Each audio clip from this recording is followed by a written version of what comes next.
All right. So welcome everyone.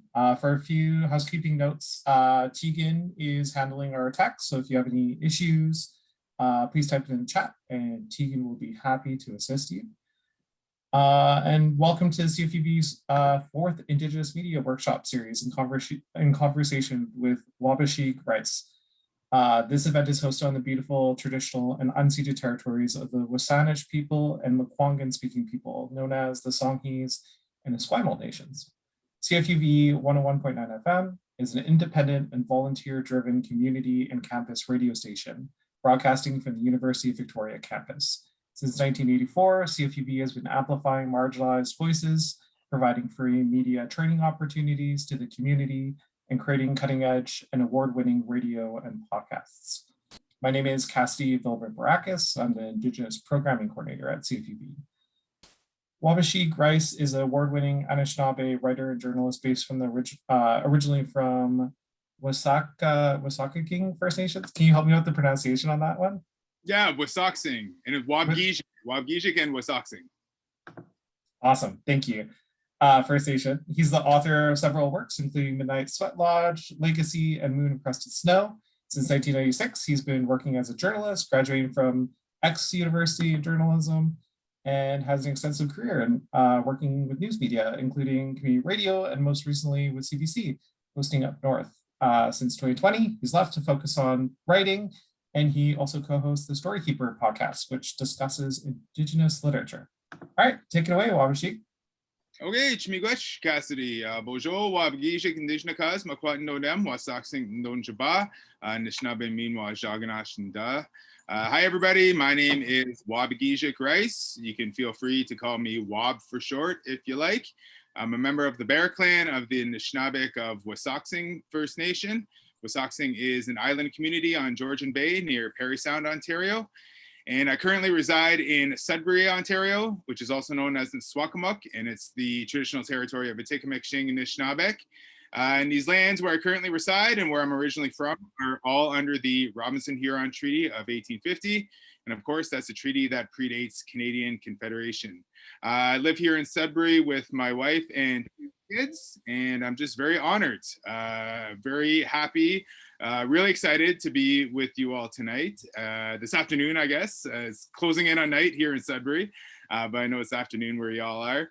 And yeah, I'm just really eager to meet storytellers from across the land, and hopefully I'm able to impart a few insights that I've gained over the years on you. And more or less, I'm interested in having just a chat with you all. So what I will do is talk a little bit about myself and my career, and I'll talk about some guiding principles that sort of led me through my journalism career and continue to lead me on my, I guess, literary path.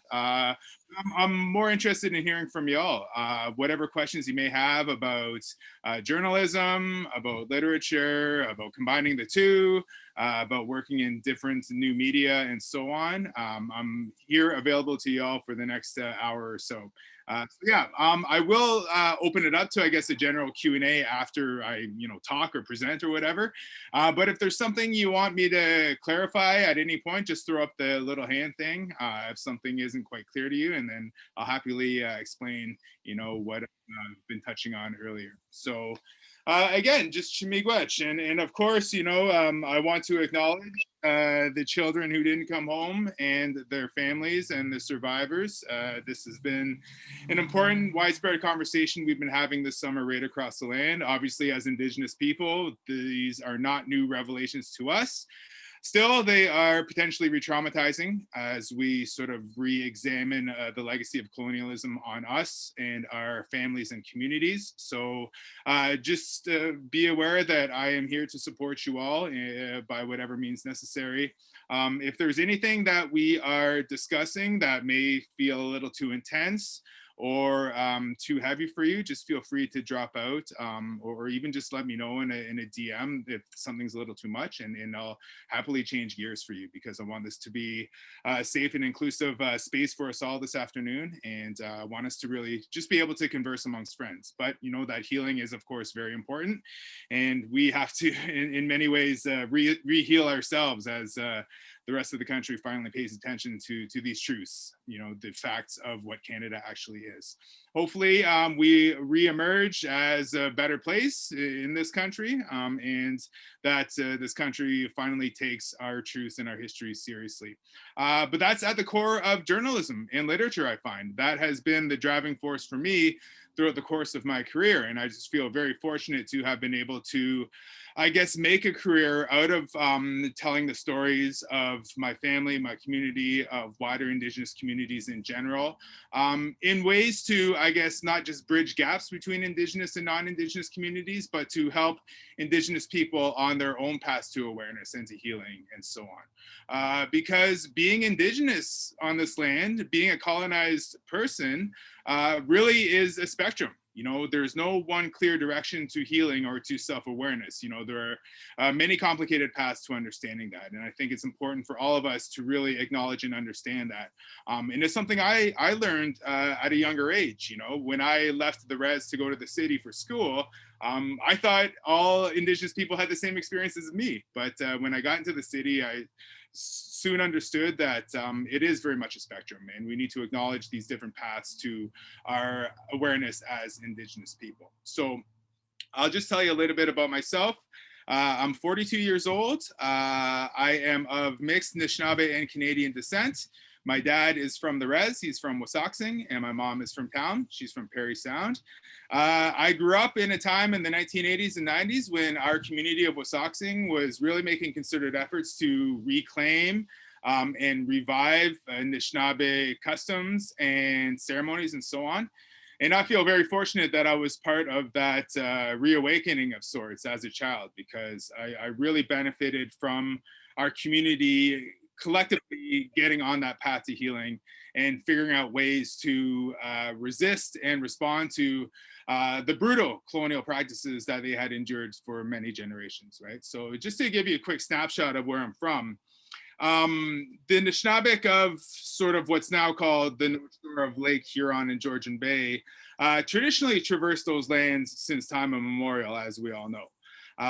But, you know, with the arrival of settlers and the treaty making process, the Robinson-Huron Treaty became the document that defined our history from there on out.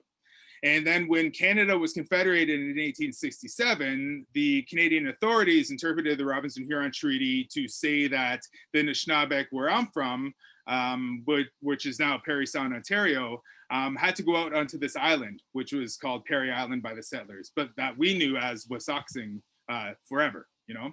So with that displacement came, you know, an industrial sort of overhaul of that area.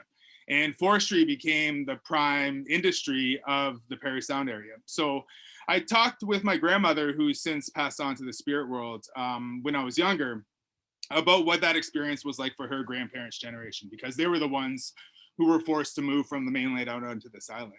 And she informed me that it was the end of their world. You know, they were not allowed to live where they traditionally had for many, many generations. And they had to go out onto this island, which is essentially a big rock that's unairable, and look out onto the mainland as all the trees were cut down. And, you know, the Indian Act forbade them eventually from leaving that island, and it forbade them from gathering for cultural or ceremonial purposes. And then what happened after, of course, children were removed from the residential school system. The Indian Act's amendments further limited cultural learning and so on. And it was essentially an apocalypse, right? So I grew up with a keen sense of this recent history because I had learned about its devastating impact in the generations that followed. So throughout the 40s, 50s, and 60s, there was a lot of death, a lot of tragedy in our community. A lot of young people died well before their time. And that is unfortunately continuing today, obviously. But when my generation came into the community back in the late 70s and early 80s, my parents' generation and the elders decided that they wanted to try to turn things around. And that's when they really sought out the traditional customs of the Anishinaabe, ceremonies like sweat lodges, celebrations like powwows, and so on. And for me, I saw firsthand just this process of becoming proud of being Anishinaabe again. And the biggest influence on me at that point was the storytelling practice, because when our community school was expanded, I was amongst the first cohort that was graduating from grade 8 from that school in our community. That was very much reclamation of curriculum and an introduction of Anishinaabe principles and beliefs into it. So our teachers always made time for our elders to come in and share with us. And that meant, you know, any time of the day, whenever the elders wanted to come by, they just sat and visited with us. And that's when I really started understanding more about being Anishinaabe and who I was as an Anishinaabe person, because these stories that the elders would share with us were very much historical.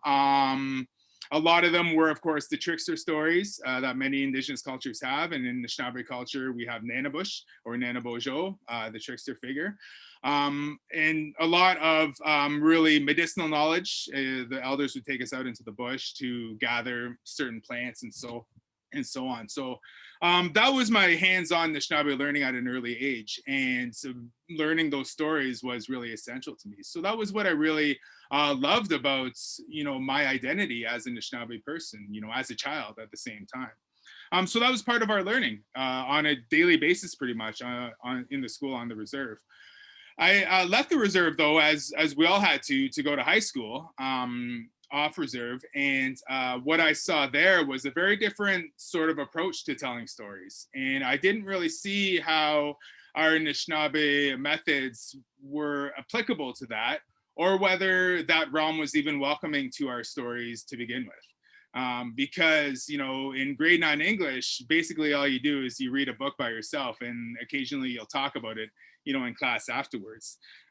Because I didn't see any Anishinaabe people or any Indigenous people more generally, or their stories in books, I just assumed that wasn't a place for us.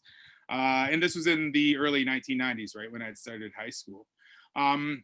So it was very, you know, sort of jarring adjustment for me to go from, you know, this beautiful communal collective learning experience on the reserve to this very rigid, formulaic, isolating way of absorbing stories in the high school situation, right? So I just accepted it as, you know, the way it was, you know, because I wasn't aware of Indigenous storytellers in the professional realm at that point. Even though there were a lot of really important people doing good things at the time, it just wasn't trickling down to me as a kid in a high school in a small town in Ontario back in, you know, the early to mid 1990s, right? So I went through high school, you know, getting very good marks, but not really knowing what my, I guess, sort of professional path was going to be. By the time I got to grade 12, it was my second last year of high school. And back then we had, you know, grade 13 in Ontario. But I had no idea what I wanted to do for post-secondary studies or even a career. But I learned about this exchange program through the Rotary Club. And basically I went to this information session and learned about, you know, the Rotary exchange program and how they send you to a foreign country for a year, you go to school, you learn about the culture, the language, and so on, right?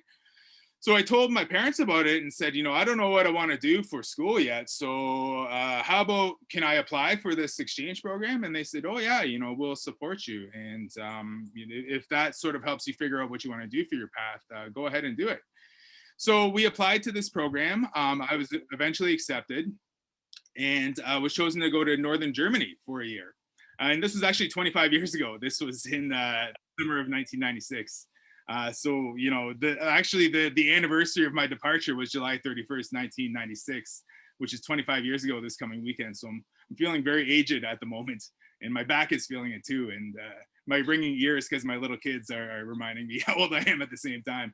But anyway, it was a really cool experience. And in the lead up to leaving, in the preparations that I had to do, I was contacted by a newspaper called the Anishnaabe News. And it was published by what was then called the Union of Ontario Indians, but is now known as the Anishinaabe Nation. So it's a newspaper that serves, you know, the dozens of Anishinaabe communities in Ontario and the urban communities as well. And the editor, his name was Dave Dale. He said, hey, Wob, we heard that you're going to Germany for a year. What would you think about writing articles for us every month about your experiences there as a Anishinaabe youth? And because I was really keen on creative writing and I was pretty up to date on current affairs and stuff, I thought, yeah, that sounds like a great idea. I'd be very interested in doing that. So he said, okay, every time you send us an article, we'll pay $100. I was like, $100, you know, I had like the dollar signs in my eyes, right? You know, as a 17-year-old kid, not knowing that you can get paid to be a writer, you know, because, you know, there were no teachers or guidance counselors back then telling me that maybe I could become a journalist because I really enjoyed storytelling and writing and so on. So I was very fortunate to have that exposure to that experience. And I went over there, had some really interesting, enlightening experiences as an Indigenous person in a European country.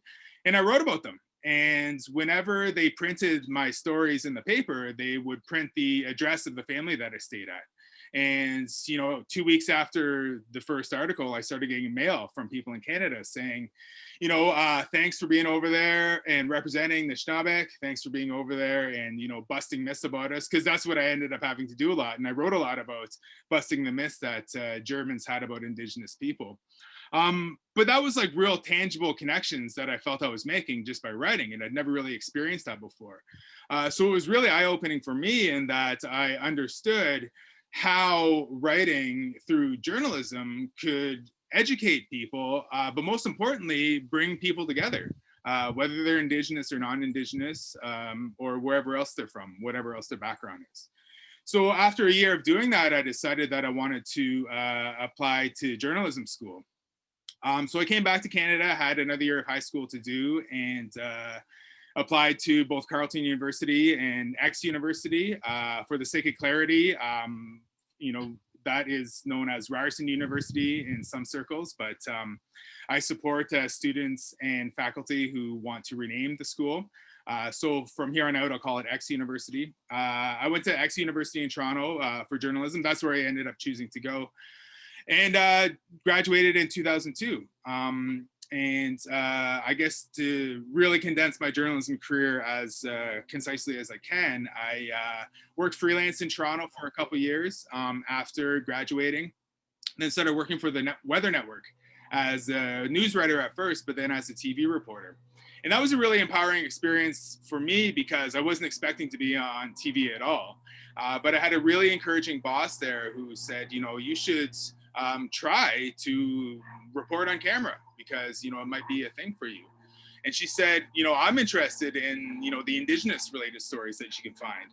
And this was in 2003. So this is like 18 years ago, long before we had this mass, not quite critical mass, but this mass nonetheless of Indigenous journalists in Canadian media. So I felt really fortunate to be encouraged by my settler boss who wanted me to do these stories. And that really got me into broadcasting more seriously. So I worked as a TV reporter for the Weather Network for a couple of years. And then CBC came knocking in 2005.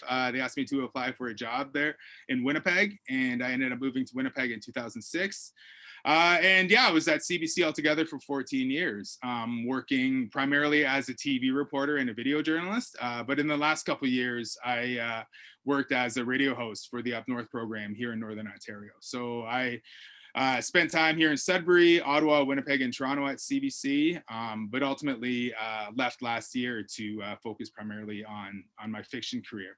All the while I was working as a journalist, you know, I had these short stories that I was writing in my youth. And because it was a passion of mine to one day seek publication, I eventually was connected with some people in the Indigenous arts community in Toronto who encouraged me to find, you know, grants to apply to get my work published. And after a sort of long journey, my first collection of short stories called Midnight Sweat Lodge was published in 2011. So while I was working as a journalist, you know, I was moonlighting as an author. You know, I'd file my story for CBC, then go home and then open the laptop and start writing fiction, right? And I did that on my weekends as well. Eventually that became my focus, and that's thanks primarily to the attention that my last novel that Cassidy mentioned, Moon of the Crusted Snow, got. And I'm currently working on the sequel to Moon of the Crusted Snow right now, which will hopefully be out in the fall of next year. So in a nutshell, that is my career. I think there's probably a few things that I missed here and there, but I'm sure they'll come out in our discussion.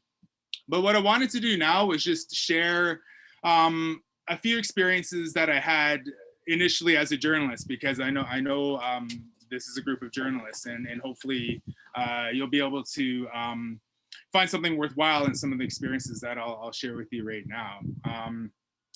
I will share this one website with you. I'm sure you're familiar with it, so if this is something you already know quite intimately, I won't belabor it too much.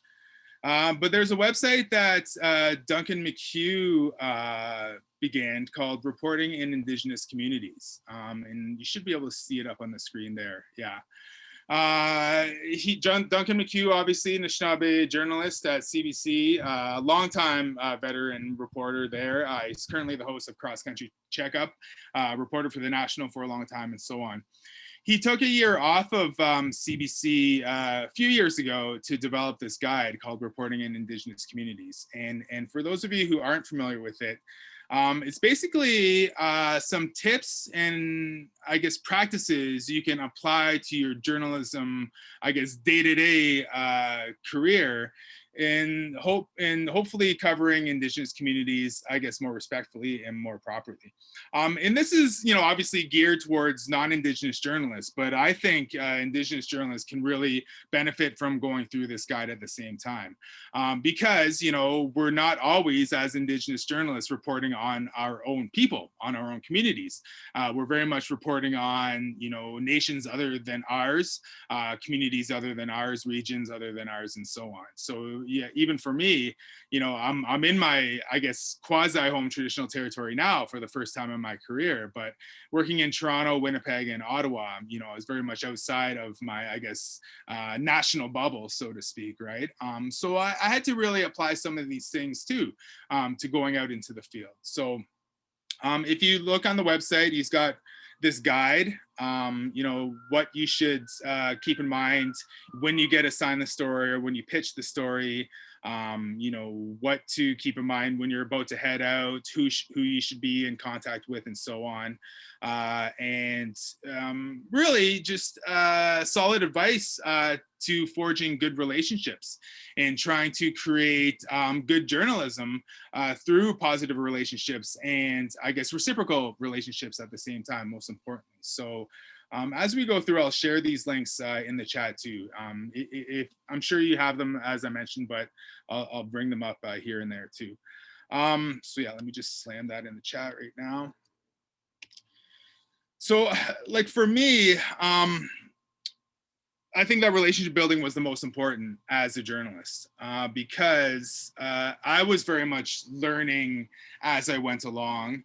I was learning about other people, obviously, but as a journalist, you are a conduit for those people's experiences, and you are entrusted with sharing their stories with wider audiences.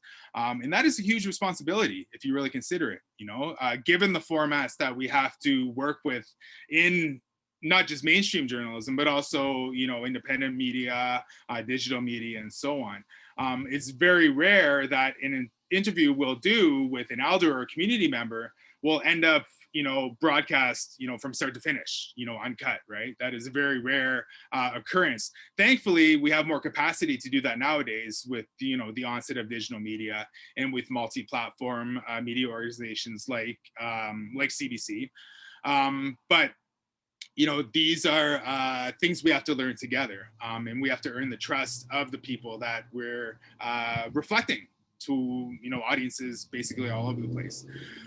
What we want to do, obviously, of the utmost is proper and professional work as storytellers, as journalists, as professional, I guess, documentarians of our times, right? And I think over the course of my career, I've seen just how amplified Indigenous voices and experiences have become, mostly because of the Truth and Reconciliation era, but also because in the wake of the Idle No More movements, I think that we're all familiar with, of 2012 and 2013.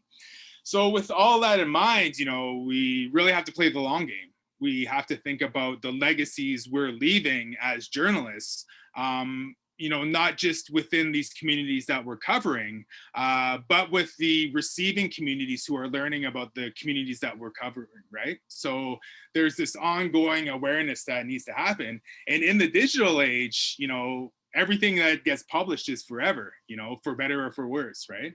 So that's part of our legacy too, as online journalists, is, you know, doing the story right and doing it in a respectful way.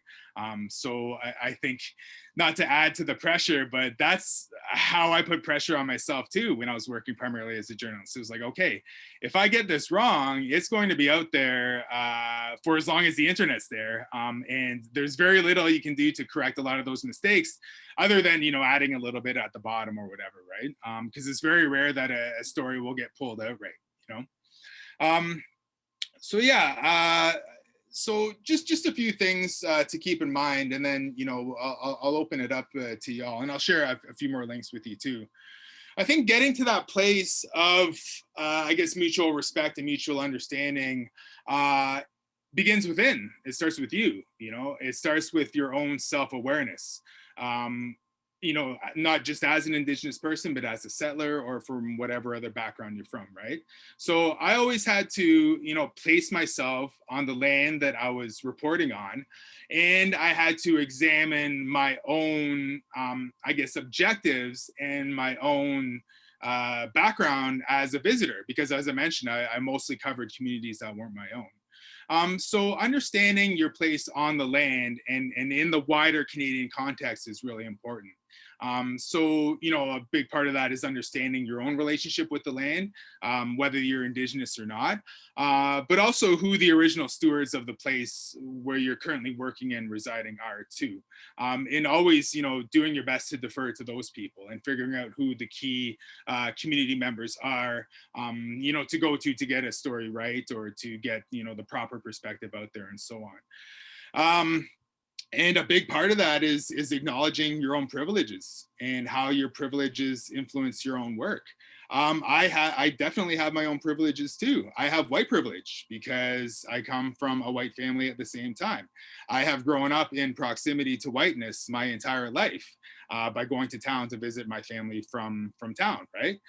So you know, I know that I've been able to make that transition into the outside world, so to speak, off the reserve, because of that familiarity that I have known my entire life. So that is a big privilege for me. And because of that, you know, I've been able to sort of navigate those boardrooms, those newsrooms, and so on within the mainstream culture, because, you know, and this sounds weird to say, but like, I know how white people talk and I know how white people behave and so on, right? So that is part of my own privilege too. And you know, we all have our own privileges depending on our socioeconomic background, our cultural background, and so on. And in some ways, like, I have cultural privilege too, because I was raised within my culture at the same time, and not everybody has that perspective, you know?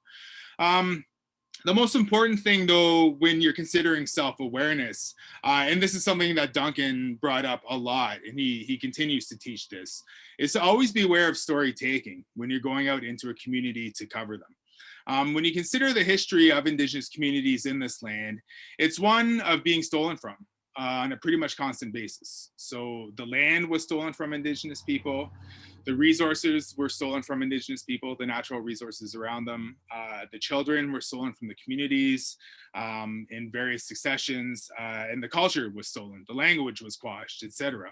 So Indigenous people in this land have a history of things being taken from them. So as storytellers, not just as journalists, as even, you know, researchers, or even as authors or whatever else, we have to be aware of this whole concept of story taking. So communities everywhere have had things pillaged from them since you know, the arrival of settlers. So do we want to be seen as perpetuating that, even if we are Indigenous people doing, you know, stories about Indigenous communities that aren't our own? So having that awareness of that risk is really important, and that's where a lot of that reciprocity comes into play too. So if you're going into community to cover them, make sure that there's something you offer in return for, you know, interviewing an elder, or for the, you know, a knowledge keeper taking you through the community to show you the places or to teach you the history and so on, right? And that's where I think humility comes into play too. One of my biggest pet peeves about Canadian journalism is that it is very ego-driven. we have an industry that rewards individual efforts, which is good. You know, we should high five people when they do a good story and so on, but we reward individual efforts with advancements, promotion, etc. And I think because the ego becomes such a huge factor, we lose sight of the essence of what we're supposed to do, and that's tell stories. That's relay people's stories for them. That's to get to the heart of humanity, especially of Indigenous people. And then, you know, because of that, we can tend to focus on ourselves, and we only want that story to serve a purpose for ourselves too. And that also relates to story taking at the same time. So it's important to stay humble, you know, to inject some humility into your daily process, to be thankful for what you're doing as a journalist and a storyteller and so on. And also understanding the limits of your own perspective too.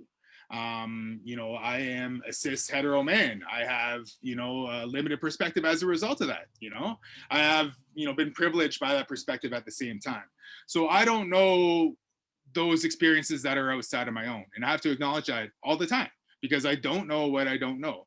And to get to the heart of that lack of knowledge is to ask questions, you know, in a respectful way, to humble myself and let people know that I am not entitled to anything as a storyteller. You know, I should be gracious to receive your story. I should be thankful. And again, we're working on this together to get the right story out there. So, you know, at the same time, though, you don't always have to rely on people to educate you all the time. And we all know that as Indigenous people, you know, we know about the free labor that we have to do, especially that's been in recent months with these revelations. You know, we know that we don't want to be relied upon all the time to educate everybody in our circles who aren't aware of this real history, right? And that applies to us too, when we're going out to cover somebody other than ourselves. So we should do as much research ahead of time. Google is a fantastic tool. Social media is there for all of us to learn from. And even if you're researching, you know, a particular issue, as it relates to Indigenous people, almost everything is interconnected, right? Almost everything is a result of being colonized people, you know? So there are different branches that'll lead you down different paths. And an important part of that, and again, this is something that we, when we were trying to educate our peers at CBC, we always reminded them about colonial amnesia. The biggest, I think, abuse that mainstream media has perpetuated traditionally at its core, essentially, is not offering context, of just doing the stories about the tragic reserves, of just doing the stories about the murder or the, you know, alcohol abuse, or about whatever other tragedy happened, without offering that contextual information that is essential to understanding the Indigenous experience, right? And that's colonialism, you know? Media has never really gone down that road to fully inform Canadians about the colonial experiment here in Canada and how that has impacted people. So what I saw in my last few years at CBC was a greater effort to contextualize all these things, to offer that background and to show why some particular issues continue to persist in First Nations or other Indigenous communities because of colonialism and so on. So that's a big part of research, is to, you know, get beyond that colonial amnesia, so to speak. And at the core of all this, obviously, are discussions. It's what we're doing now, meeting with each other, sharing, learning from each other, having thorough conversations before we actually do any of the reporting that we do. You know, when we're going into a community that's not our own, it's always important ahead of time to ask about cultural protocols, you know, whether you're coming into a ceremony, what you can shoot, who you can talk to, etc. And, you know, when you get to that community or to that place or to that particular contact, whoever you're talking to, that reciprocity is always huge. You know, it's always important to bring a gift if you can, whether it's a sacred medicine like tobacco. You can establish that beforehand, understanding what would be appropriate to share with this elder or with this community or whatever else. But as I was saying earlier, like when you do these interviews, you know, having the opportunity to offer back like raw material is pretty awesome for those particular communities that may not have, you know, that particular elder sharing that story in that way. And that's a big part of relationship building too, is saying, okay, I did an hour-long interview with your elder. He talked about this, this, and this. If you don't have that documented anywhere, you know, here's a file, you know, have it for your community archives and so on. And yeah, just ask what's appropriate, what they would like and so on. And then from there on out, the follow-up is key. And that sort of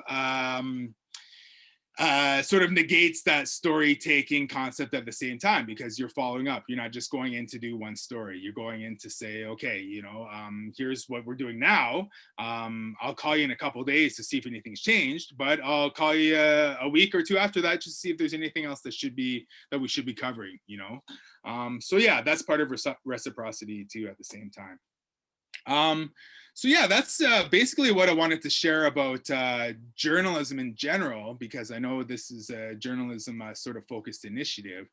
But I could talk about anything else as we go on. I think with the time we have left, I want to make sure we have enough time for questions as possible. Have fun. Everybody's going off to soccer now. So yeah, I will open it up to you all. Feel free to ask about anything. I will take a slug of my huge water here in the meantime. That is a gigantic water bottle. One of the questions I had at the top, it's you were talking about having a lot of privilege, both as like a cis het man, but also existing as also having white heritage. And my question is like, as a person who's like connected to whiteness and as a cis het man, how do you like uplift others? How do you use your privilege to uplift others and help others get opportunities and things like that? Oh, it's a good question. It's mostly amplifying voices other than mine, amplifying the not cishet male voices with a white background, you know? And I try to do that on social media as much as I can, you know, whether it's retweeting somebody or sharing something on Facebook or so on. But really what it was, as I worked as a journalist, was trying not to talk to men as much as possible, you know? I'm really going to women voices, two-spirit voices, and so on, who have been long neglected from, I think, these mainstream discussions. And even like, of course, you know, Native men have obviously been marginalized in various ways, but Native men obviously benefit from the patriarchy that's been instilled into Indigenous communities right across the country, right? And I benefit from that as well, being a Native man who has worked in media, in mainstream media. So, you know, it was a daily concerted effort to try to get more of those voices that aren't, you know, similar to mine out there on the air. And I think, you know, in broadcasting especially, that can be much more powerful because you can see and hear a voice rather than reading it, right? And that really goes a long way in terms of actual representation, because, you know, and this is just a bias that I have on my own, having worked in broadcasting for so long. I believe that's, you know, a more empathetic connection can result from, you know, seeing and hearing somebody rather than just reading them online, you know? So, you know, whenever I had an opportunity to interview somebody, I always made sure it was for, as much as possible, for broadcast purposes, you know, especially on CBC. By the time I left, like I was there for 14 years and I had, you know, considerable seniority. And I had a lot of editorial freedom by the time I left too. So I could make those choices as to who I put on the radio or who I put online and so on. And it was, obviously that was a huge responsibility and a huge privilege, but I didn't take it for granted at all. And I knew the importance of doing that in a good way. And also, providing those opportunities to spread out across different media platforms, because CBC, as mentioned, is a multimedia place, right? So yeah, those were the efforts I made. Like, was it always successful? No.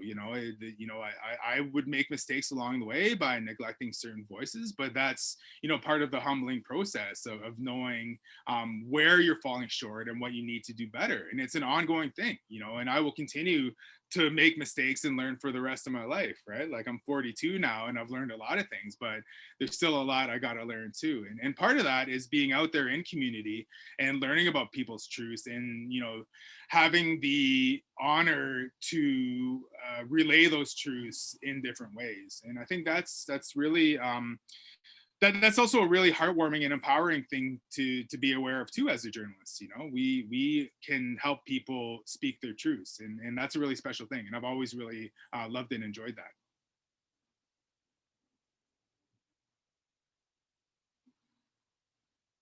Oh, let's see. Oh, Shan, you have a question?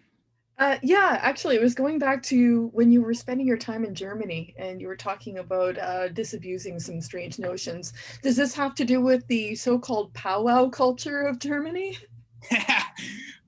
Partly, yeah. I'll tell a quick story. When I got to Germany, school started about a week later, and I was super nervous because I didn't really know German yet. And I wasn't really sure what the social dynamics of German high school were. I didn't know how it would really compare to my own experience going to Paris-on High School, which is just like a generic North American high school, right? I knew what the education system was like, but I didn't know, culturally what it was like at all. So I was super nervous. And the sister of, the daughter, sorry, of the family I stayed with, she was a student at this school as well. So she drove us to my first day of school. And, I was super nervous. I was wiping my palms on my jeans because, like, I was sweating so bad. And, I was like, what am I getting into? This is just the beginning. Am I cut out for this kind of thing? So she pulled up to the front door of the school, and I saw these kids hanging around the front door. And I was like, okay, back home, that's everybody smokes, everybody's having darts in the front door of Paris-on High School. But I looked closer and I was like, no, they're not really smoking. What are they all doing just standing around there? And these are all like very Aryan looking kids, right? A lot of blonde haired, blue eyed kids, So I was like, okay, that's just where everybody hangs out before class. So I got out of the car and I closed the door. And as soon as it shut, they all turned around and looked at me. Like, they locked eyes right on me. And I was like, okay, well, I guess there's no sort of sneaking in for me today. Everybody knows that I'm here. So I started walking up to the front door, and they all started walking towards me.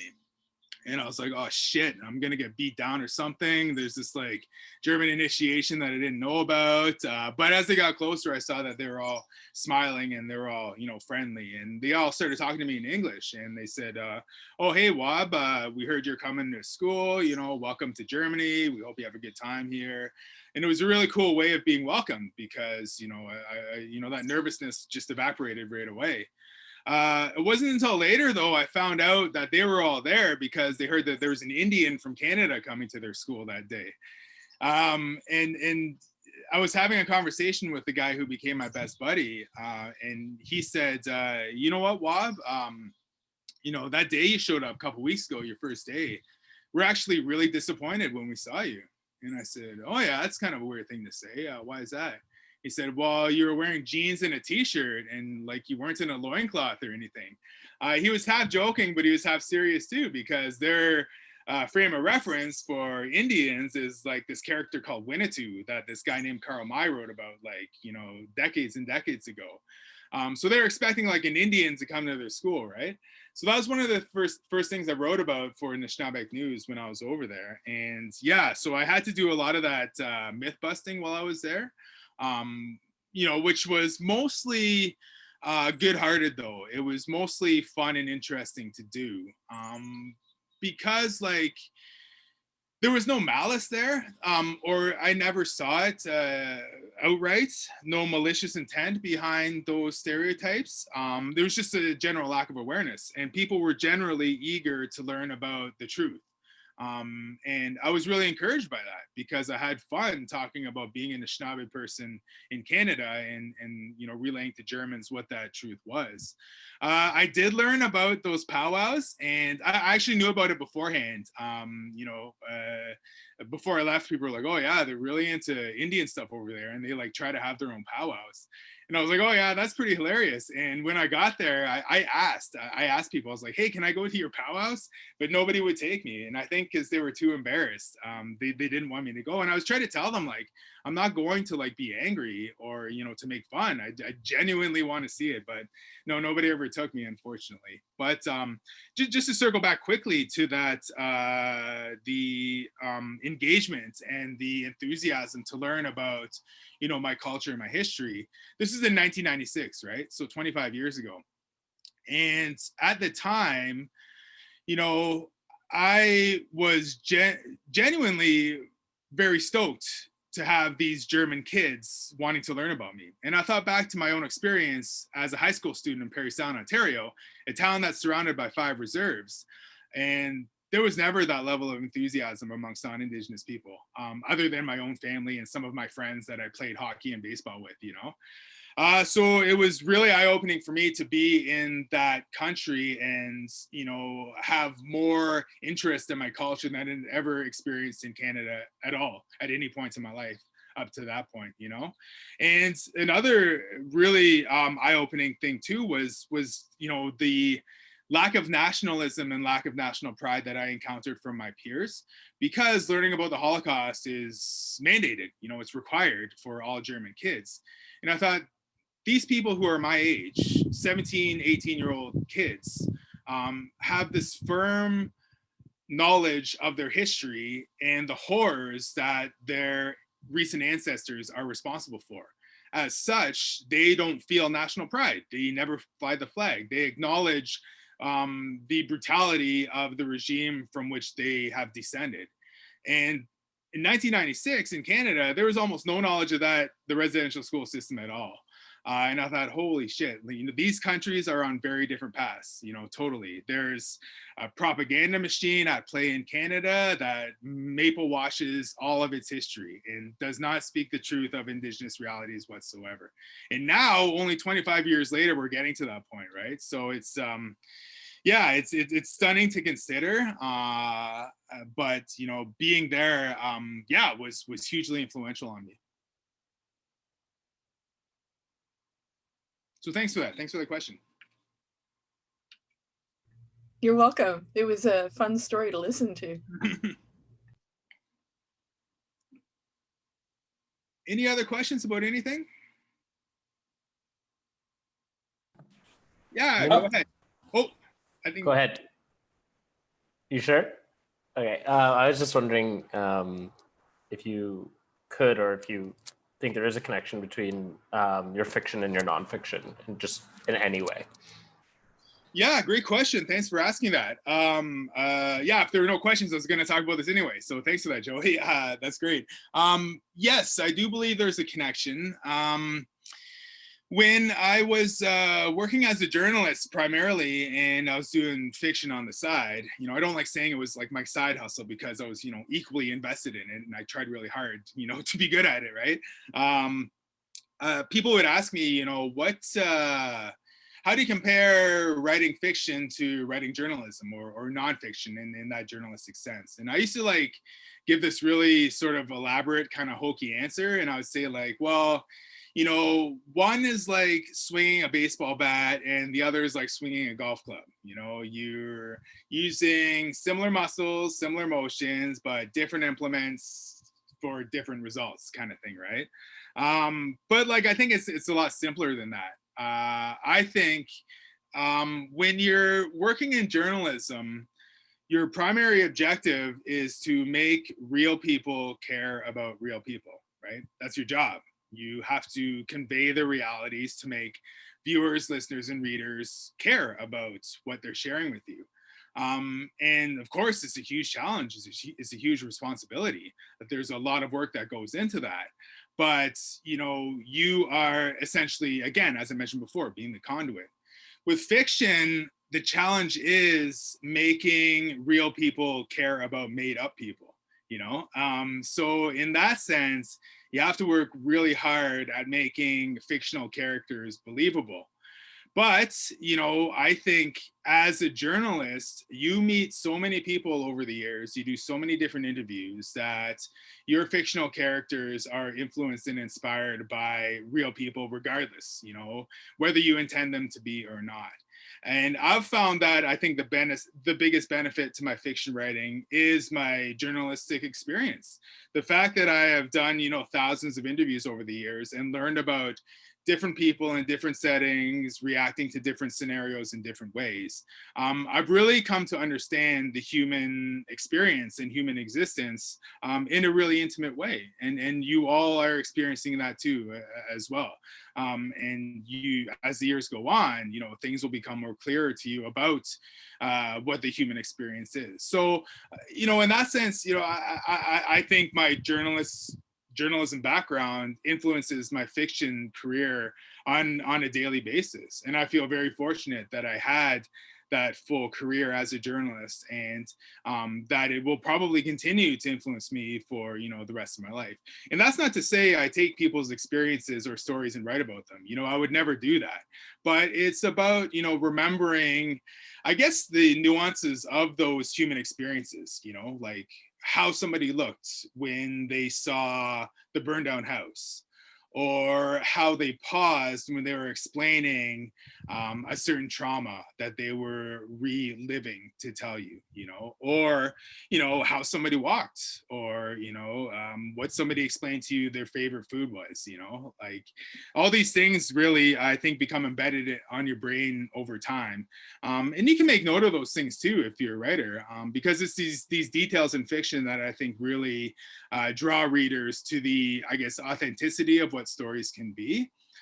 So if you have, you know, fiction writing, you know, on your bucket list, or, you know, as a dream, I would say, you know, not take advantage of, but be mindful of how your journalism is helping you learn about humans, and learn about different experiences and so on. And you can really draw from those when the time comes. And yeah, I continue to do that too. So yeah, so thanks for the question.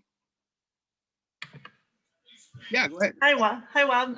Danajaya, Yasmin Prince from a Cloud Lake Indian Band. My mom's Mado Prince from Fort St. James, and my dad's from Quebec. Thankful to be a visitor on this territory down in Victoria, BC. And I'm thankful to be here with you to ask the question, why CBC? Did you want to go there first? And in your 14 years, I know I'm older than you, what have you seen change? And what are other opportunities for journalisms now that you see have either come out of the woodwork, new, or you've seen become better? Yeah, well, thanks for that, guys. Appreciate that.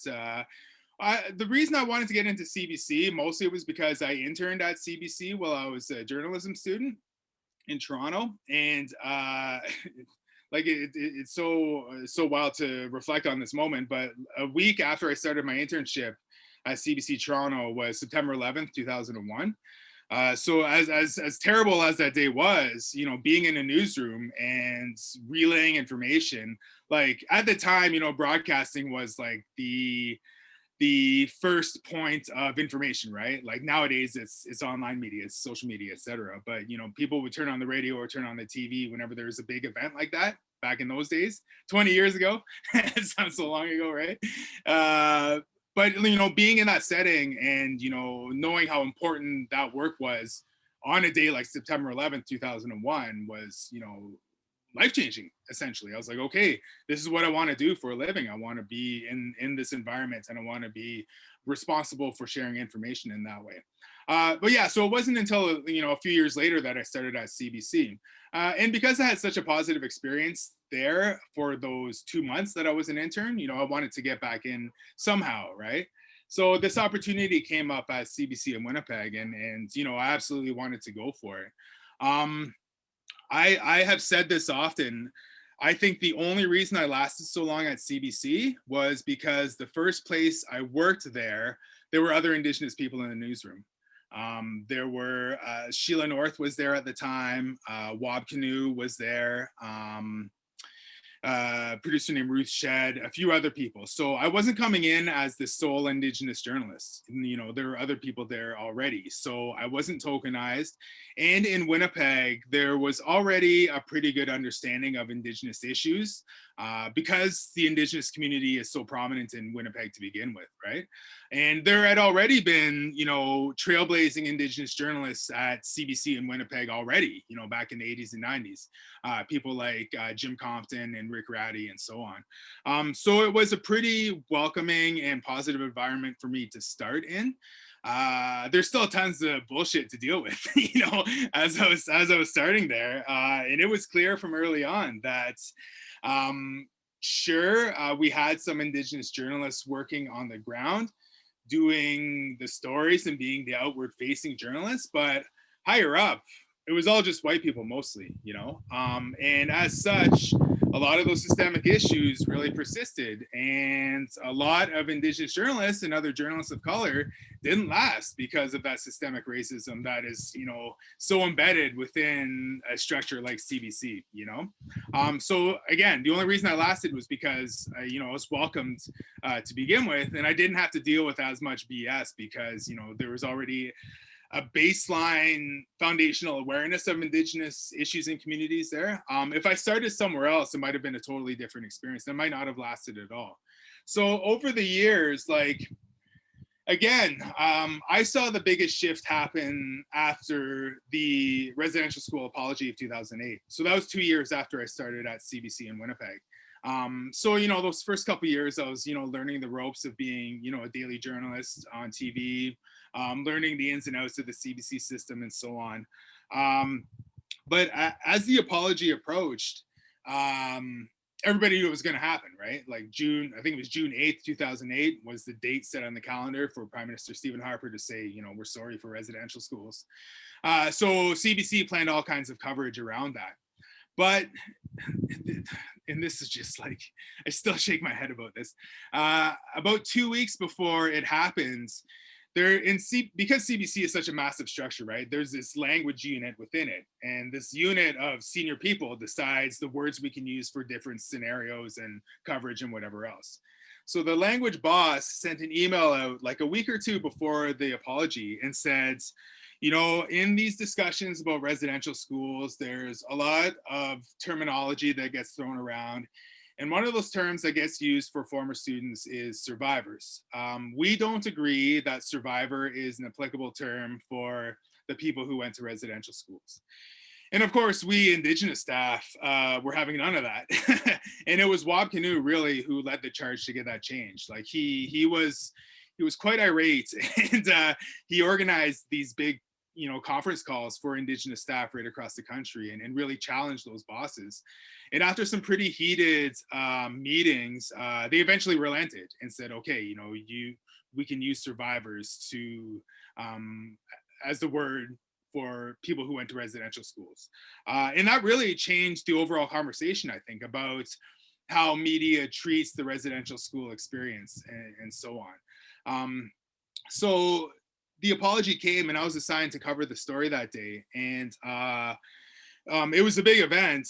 And what happened was the Assembly of Manitoba Chiefs, which is a big political organization in Manitoba, they booked a big ballroom at the Radisson Hotel in downtown Winnipeg to make viewing accessible for anybody who wanted to come and watch the apology. So they put out, you know, notice saying, you know, if you want to come and watch the apology with your community, with your family, we have this space available for you, you know, come by and, you know, come and watch it. And they weren't really sure if anybody was actually going to come. Like nobody really knew how the apology was going to be accepted back then, right? Or what was going to result from it or anything else. I think like there was the Truth and Reconciliation process already hinted at, you know, I think that was part of the fallout from it, the official sort of framework and so on. But yeah, there was a lot of mystery and a lot of intrigue around the actual event and what was going to happen. So I was assigned to cover it, as I said, and the camera operator and I went to the hotel ballroom, and we sort of set up there, and people slowly started trickling in, and I would stop them and I would say, you know, hey, I'm with CBC. There's our camera. If you want to talk about this experience today, if you want to talk about what you want to hear or what your own life experience was, you know, come and talk to us. And nobody wanted to talk to us beforehand. Everybody politely declined. But, you know, as the lead up to the apology came, that room really started to fill in, and eventually it was packed. So the organizers had to rent a separate room and set up another screen for all the extra people who were coming. So the apology came and went. You know, Harper got up and said his thing, and you know, there was the sort of ceremony on the floor of the House of Commons. And then when it was done, I went back to the camera operator. He turned on the light and the camera, and there was a lineup of survivors waiting to come and talk to us. So it was like this bubble of tension had been burst in the room, and this outpouring of truth followed. And it was, you know, probably the biggest moment of my career as a reporter, the most powerful thing that I'd ever experienced. And from there, you know, we had so much material, for lack of a better word, so many people coming to talk to us that we couldn't get it all on the air, right? We must have talked to like 25, 30 people for a 2-minute news story on the Supper Hour News, right? So it was impossible to get them all on. But fortunately, we put a lot of those people on the radio.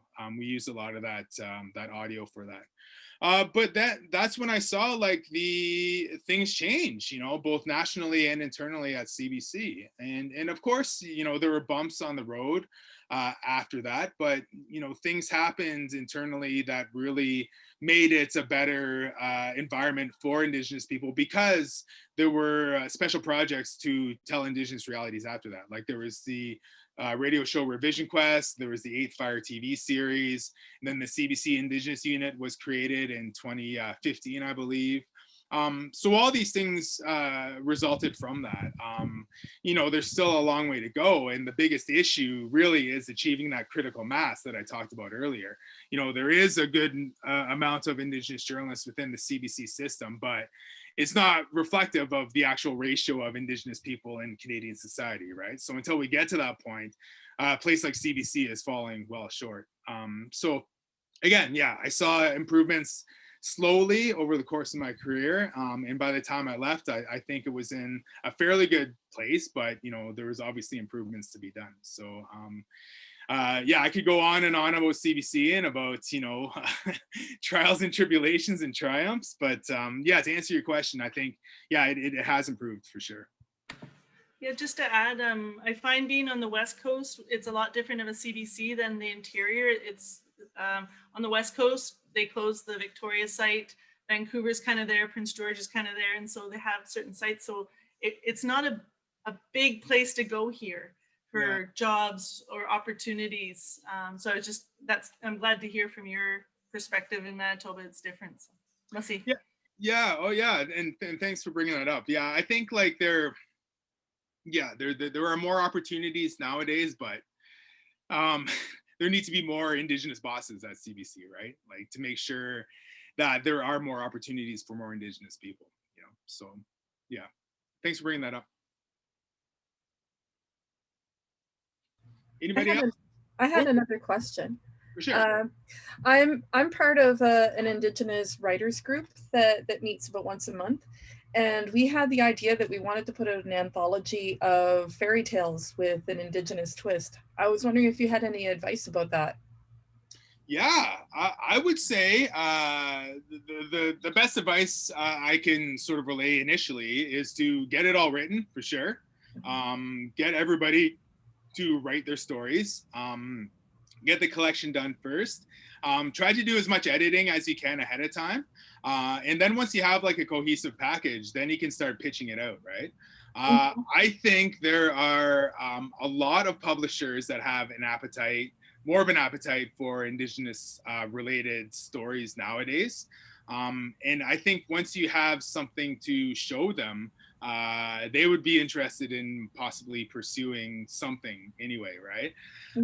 You know, the other challenge is like, it would be easier to get an agent to do that all for you. And that may be a viable step for you. And I think the agent would know where to, I guess, pitch it to which publishers and so on. As I talk, I'm going to pull up a link that may be useful to you. But yeah, like I would say, get the stories together first, and then see where you could possibly send it out. So I'm pulling up a link about literary agents, in case anybody is interested in, you know, seeking representation if you are any kind of writer, whether it's fiction or nonfiction.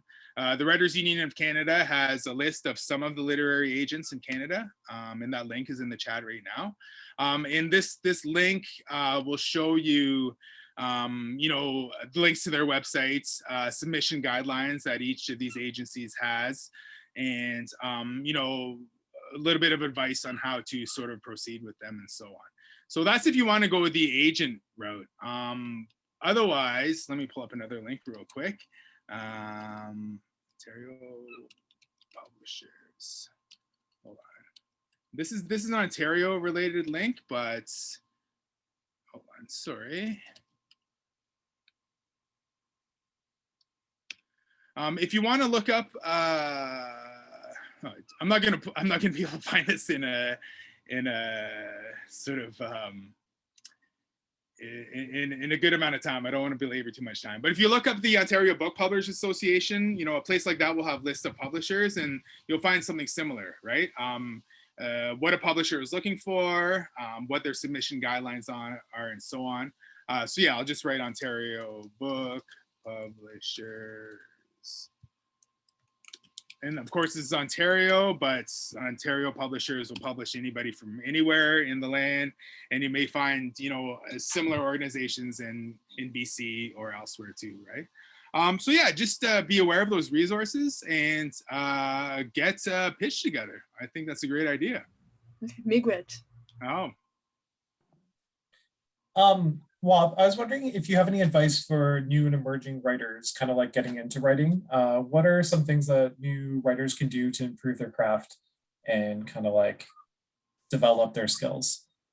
Yeah, great question. Well, the easiest advice is just to keep writing, you know, and of course that sounds like a hokey or maybe even a cop-out answer, but the more you write, the more you find your voice, you know. And I think the hardest thing for me when I was, you know, trying to become a fiction writer was understanding just who I was, you know, as an Anishnaabe storyteller in that medium, and, you know, how my own experiences could be conveyed in that medium in different ways, you know, because when you like, all writers like to read, obviously. We're influenced by the authors and books that we love. And I think when you're younger, you may get a little too caught up in trying to emulate work like that.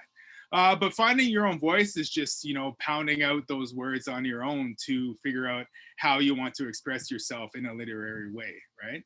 So I think it's to keep writing, but to backtrack a little bit, as you're reading, I think it's a good idea to always sort of take note of what you like about the fiction that you read, and what you can possibly apply from, you know, that art form to your own practice. So for example, you know, like Eden Robinson, you know, just a wonderful author, you know, recently of the Trickster fantasy series, you know, like I have not written anything sort of fantasy related, but when I sort of pursue that in the future, I will go back to those books and think about how like our stories as Indigenous people can sort of live in that so-called fantasy realm, even though they're not fantasy for us by any stretch of the imagination. Still, the literary industry puts these labels on different kinds of stories, right? But I'll go back and read Eden's work again and think about what works through her voice and her storytelling in that sense, and then figure out how I can, you know, make my own sort of internal experiences flourish in that similar way, you know. So reading is a huge part of it, and then writing what you think your voice can be too at the same time. Yeah, and it's just experimentation too, you know, like I can, even though, you know, I'm working on my 4th work of fiction, you know, I still consider myself an emerging writer in that sense, because I'm learning as I go. You know, I'm not formally trained in a literary way. You know, I've learned mostly by reading and by trying it on my own. So anybody can do it. You know, anybody can become any kind of writer they want. I don't think you really need any sort of formal training. You just gotta, you know, have the desire and have the dedication to that craft on your own. And it's just the same thing with journalism. You don't need to go to journalism school to be a journalist. You just have to be a curious person who likes to share stories, you know? So that's what I tell all aspiring or emerging writers or storytellers, is that we all have it in us. And, you know, as we all know, in most Indigenous cultures, you know, that's the core of our knowledge of ourselves and our cultures as people, you know, is telling those stories. So be inspired by those old stories that you've heard from your elders and from your community. And, you know, don't be afraid to try to document those stories in different ways in writing, essentially, right? So yeah, that's sort of my advice. Can I ask or add on to that, Wob, from Cassie's question? Who do you get to first read your like the edition part? How many editions? I don't think there's one key number you get to, but who do you start with? Who do you want to get, like, how many redos? That's a great question. Well, usually number 1 is my wife. She's like copy editor number 1, right? So yeah, she'll usually like, and you know, she's a writer in sort of like a professional sense, you know, like she's a communicator. She works in public health, but she, you know, works in outreach, right? So she writes in that sense, but she doesn't write fiction, but she's an avid reader. And she knows me, you know, better than basically anybody else. So I'll bounce my ideas off her. You know, I will ask her to read first drafts of things, and I'll pay her, obviously, you know, with whatever she would like. You know, it's not all free labor, even within your own household, right? So it's usually my wife, but, you know, for cultural things, I go to my dad a lot. My dad's an Anishnaabe elder who taught me a lot about those old stories. You know, sometimes I'll share some of the initial ideas and drafts with him. And then, you know, by this point, I'm so fortunate to have peers in the literary world, you know, like people like Richard Van Camp and Cherie Demeline, the Richard Waubgeshig before he passed. So, you know, when I was younger, those people really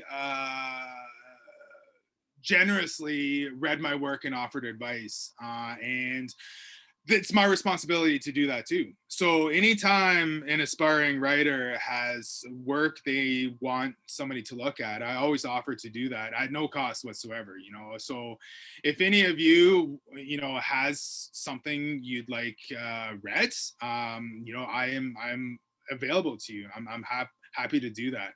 And I learned that from Richard Van Camp, really. Like, I'm sure a lot of you have read his work and are familiar with him, but like, the reach he has amongst Indigenous writers is really astounding. You can meet almost any Indigenous writer and they'll have been inspired or advised or influenced by Richard Van Camp in some way. And he does all that for free. Like, he does that out of the goodness of his heart. And it's just a really beautiful thing to know that spirit exists amongst this community of Indigenous storytellers. And yeah, as someone who's benefited from that, I have to push it forward. You know, it's my responsibility to keep doing that too. I think, you know, at the core of that really is establishing a positive and healthy community that, you know, works within the confines of a hostile industry, essentially.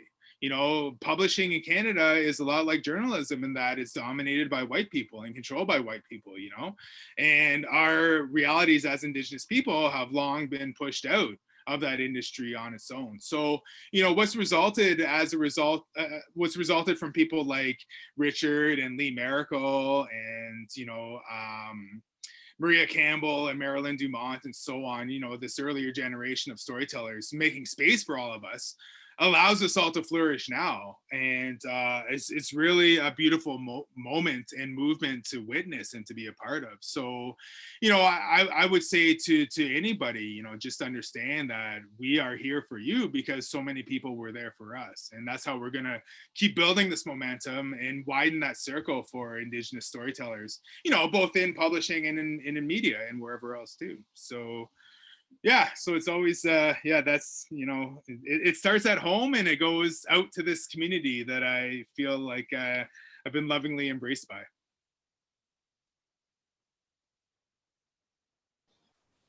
Well, I just also wanted to say thank you, and I did have another question if I could. Sure. I didn't introduce myself earlier. My name's Joey, and I was born on Secwepemc Nation in the interior of BC. Or so-called BC, and my parents came here from as refugees from Europe. So as well as my grandparents. So for a lot of our storytelling during university, I was really interested in intersections between diasporic communities, refugee communities, and the way they tell stories in Indigenous communities. And when you're bringing up authors like Eden Robinson and Richard Waubgeshig, it made me think of one academic theorist, Gerald Visner. I don't know if you're familiar with Gerald Visner. I believe he's Chippewa, but I could be wrong. And he writes about survivance narratives and just talking about, you know, not always focused on narratives of tragedy. And this is something that comes up a lot for me in thinking about my family narratives, not always just dwelling on the sad part of a narrative, but also the empowerment that comes through tragedy, if that makes sense. And I was just wondering if that is something you think about in your writing, if that's something fiction or nonfiction, yeah, and how that works with publishing nowadays. Yeah, great point, Joey. Thanks for introducing yourself. It's interesting because Michelle Good, who's the author of Five Little Indians, just came out last year, won a bunch of awards. She cites Gerald Visner regularly in that concept of survivance, and she applied that to that novel too. So if you haven't read Five Little Indians by Michelle Good, I highly recommend it because there's no other book like it, really. It is about residential school survivors, 5 of them who, you know, are freed or escape from a residential school in BC. And it follows them throughout the rest of their lives and examines how their paths intertwine and how they are on this lifelong journey to heal, right? And the reason I think it's one of the most unique books out there is because there isn't really an in-depth look at, you know, survivance or the humanity of the post-residential school experience like it. And in some ways, she does it more effectively in fiction than nonfiction really can. Because in nonfiction, of course, you're going to share someone's truth, but you're, you know, and you're like you have a huge responsibility in sharing that person's truth. But in some ways, like, the story ends at the broadcast of it or at the printing of it, right? And there is little opportunity for a reader or a viewer or a listener to further explore that tragic experience and how it follows that person even after they have this opportunity to share and to heal, right? So Five Little Indians looks at, you know, the aftermath in many profound ways. And for me, I try to do something similar, even though I don't have the residential school experience in my immediate family's history. My family still has survived, you know, the brutalities of colonialism nonetheless, you know, from early death to murder to suicide to, you know, the tragedies we're all familiar with, right? And it's important to understand how we respond to those things and how that identifies us and how that really dictates our path through the rest of our lives. But we're not dwelling in those moments all the time, right? That is not who we are on a constant basis. We are human beings on a daily basis regardless. You know, we are, of course, shaped by those tragedies and so on, but we still live as everyday people regardless. We still have interests, we still have passions, we still have objectives, we still have bonds with the people in our lives, and we want good things for them, and we want positivity and health, despite everything that we have survived. And that's humanity, right? And we haven't seen too much of that in the mainstream, because the mainstream was established to neglect those realities of us as Indigenous people. And from a refugee background, I know you can no doubt relate to that, you know. The refugee story, you know, to speak of it more broadly, becomes one of, you know, just survival, of fleeing and finding safe haven. And of course, many of us are familiar with those kinds of stories, but we don't get to see the intimate details of everyday life, of how refugees not just live with that, but live in spite of that and beyond that. And you know, I haven't read Visner's work, and I don't know that survivance concept as intimately as somebody like Michelle does, but that's how I apply it to my work too, you know. And for me, in my fiction, you know, I find opportunities to do that. I feel more effectively than I ever did when I was a journalist. That's because, like, there aren't as many limits in fiction, you know, even though it's made up stories. There aren't limits in terms of time and space. You know, you can go deep on something as much as you can to show the humanity of a particular experience.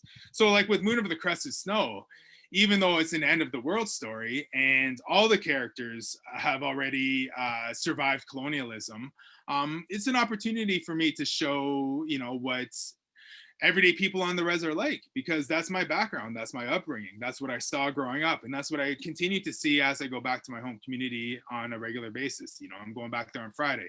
I go there basically every week, you know. So I think I'm going on a little too long about this, but you know, I feel that passion, and I feel that connection that I think you do when you're considering diasporic stories in that sense, right? And how humanity is really what binds us together. And I think that's what I try to accomplish in my fiction writing anyway. Thank you. Thank you.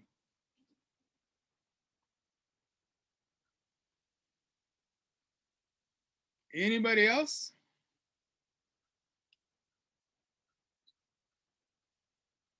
Yes. How do I get in touch with you if I want to send you a story? Sure. Let me write my email address right in here. It's just waub@waub.ca. I'm going to put like I'm going to put like a bounce back. I have a bounce back thing on there now because I'm like trying to limit my email time for the rest of the summer. So if you don't hear back from me right away, you'll definitely hear from me in September. But yeah, I have this autoresponder on there because I can, you know, I can sort of dictate my own schedule now as my own boss, right? So I don't have to worry about CBC. I'll just plug a few other links in there while we're sort of wrapping up here. I have a column at openbook.ca, and I often talk about like writing things, writing tips. It's all about writing fiction mostly. So here's the link with my tag. So yeah, there, you know, I've talked about overcoming imposter syndrome. I think that's something we all deal with. The importance of, you know, our oral traditions in writing fiction, making a routine for writing a novel, using Indigenous language in English literature, and so on, right? So yeah, you can find some of my experiences there. This is the Story Keepers podcast that I'm going to share here. It's a monthly sort of book club kind of thing that my friend Jennifer and I do. I've been listening to that for a while. Thank you for sharing it. It's cool. Great. Thanks. Oh, and here's something, just one last thing I'll share with you. I talked about X University. Here's something I wrote about for Maclean's last month that sort of talks about some of that background. And why I don't call it Ryerson anymore. so that's it there. But yeah, thanks for listening to Story Keepers. Tonight I got to edit our next episode, which will be out next week. Sorry, I realized I hadn't introduced myself. Uvanga Shan, Uvanga Kitchener Mute. I'm Shan. I'm Inuk living in Kitchener. And I don't actually know where my traditional territories are. So I'm kind of in that boat, but I'm a first generation Canadian because my dad was born in Newfoundland before it was part of Canada. So yeah, I'm a native Canadian that's not a native Canadian, I guess, which I think is funny. Cool. Well, miigwech, thank you for introducing yourself. Lali.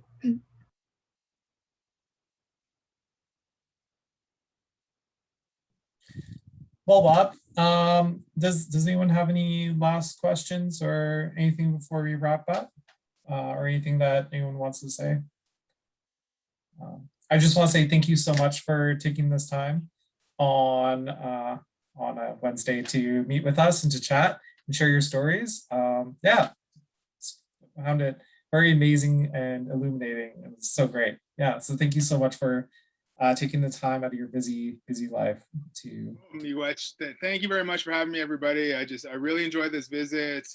Thank you for the opportunity to share. You know, I'm very humbled by opportunities like this, and hopefully you found some of my experiences worthwhile. I did put one last link in there about it's sort of about when I left CBC last year. It was in the Walrus. It's called Letter to a Young Indigenous Journalist.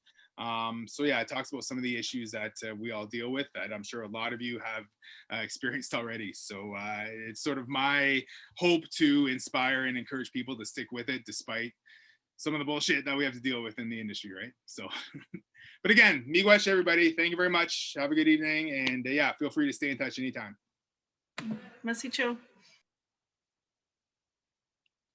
Nakamik.